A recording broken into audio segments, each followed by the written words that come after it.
인보사에 대한 부분을 건강과 대안 운영위원이신 김병수 성공회대 교수와 함께 식약처의 판단 배경 그리고 앞으로의 파장에 대해 저희가 마찬가지로 좀 짚어보고 다시 돌아오도록 하겠습니다. 교수님이 연결돼 있습니까? 안녕하세요. 예, 안녕하세요. 예, 안녕하십니까. 자, 저희가 앞서 이제 말씀을 드렸는데요. 식약처가 인보사에 대한 품목 허가 취소 결정을 내렸습니다. 일단 교수님께서 이걸 어떻게 보고 계신지도 궁금하고요. 이게 어떤 근거를 통해서 나오게 된 결정인지도 좀 말씀을 해주시죠. 예, 뭐 어떻게 보면 당연한 결과인데요. 예. 제가 볼 때는 오히려 좀 늦은 게 아닌가 그런 생각이 듭니다. 왜냐하면 이제 이 세포가 뒤바뀐, 그러니까 바꿔 말하면 이제 형질 전원 연골 세포가 아니고 293 세포인 게 밝혀진 게 미국에서는 2월 27일이고요.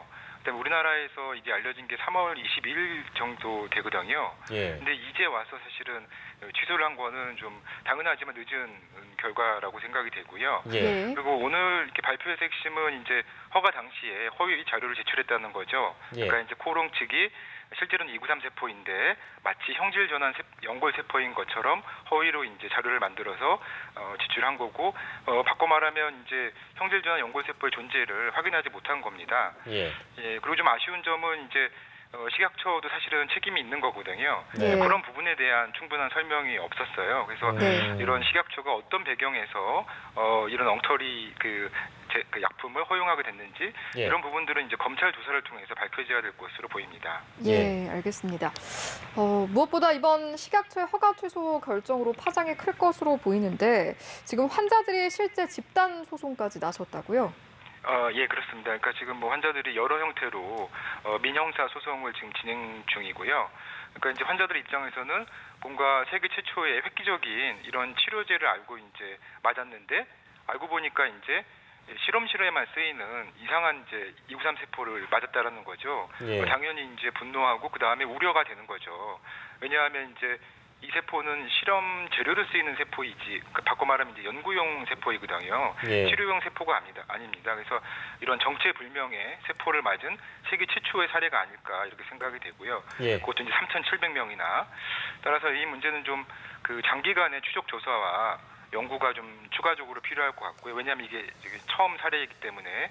그리고 이런 과정에서 좀 신뢰를 잃은 식약처뿐만 아니라 외부의 전문가라든가 아니면 뭐 시민단체에 추천한 인사라든가 이런 분들을 좀 포함시켜서 광범위한 그런 위원회를 만들어서 좀 신뢰를 높여야 될 그런 필요성이 있습니다. 예. 인보사가 세상에 나와서 실제 이 환자들에게 사용되기까지는 여러 뭐 결정의 주체들이 있었겠죠. 근데 아무튼 허가하고 또 생산하고 또 실제 사용에 이르기까지 이거를 다시 좀 우리가 전체적으로 다시 들여다볼 수 있는 계기가 이번 사태를 통해 된 것 같습니다. 대안이 필요할 것 같은데요. 이번 사태를 계기로 해서 어떤 대안들이 좀 구체적으로 마련이 돼야 될까요? 어떻게 생각하세요? 예, 그 뭐 오늘뿐만 아니라 며칠 전부터 그러니까 얼마 전부터 정부가 이제 발표한 대책들은 주로 이제 세포 관리업을 만들어서 세포 자체에 대한 관리를 철저히 하고 또 뭐 기존에 하지 않았던 그 실제 검사도 한번 해보고 예. 이런 내용들이 좀 포함되어 있는데요. 그 제가 볼 때는 이런 제도를 새로 만드는 것도 중요하지만 이런 것들이 실제로 어떻게 작동하냐 이런 평가가 좀 더 필요할 것 같아요. 그래서 예. 제가 좀 강조하고 싶은 거는 이번 사태를 통해서 규제를 담당하는 정부의 역할이 무엇인지 예. 이런 고민이 좀 필요할 거라고 보거든요.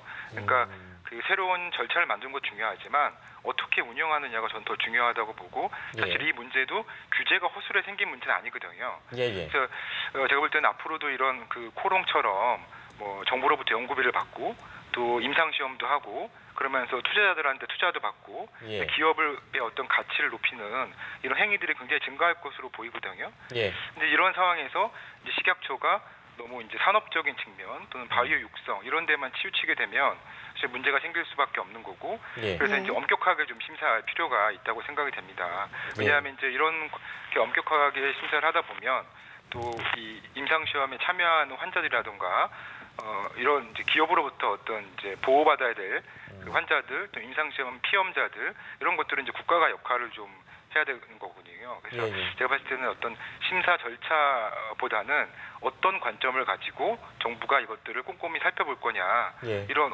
또는 어떻게 운영할 거냐 이런 부분이 훨씬 더 중요하다고 지금 생각이 됩니다. 예, 알겠습니다. 정부의 역할을 다시 한번 강조를 해주셨고요. 오늘 말씀 여기까지 듣도록 하겠습니다.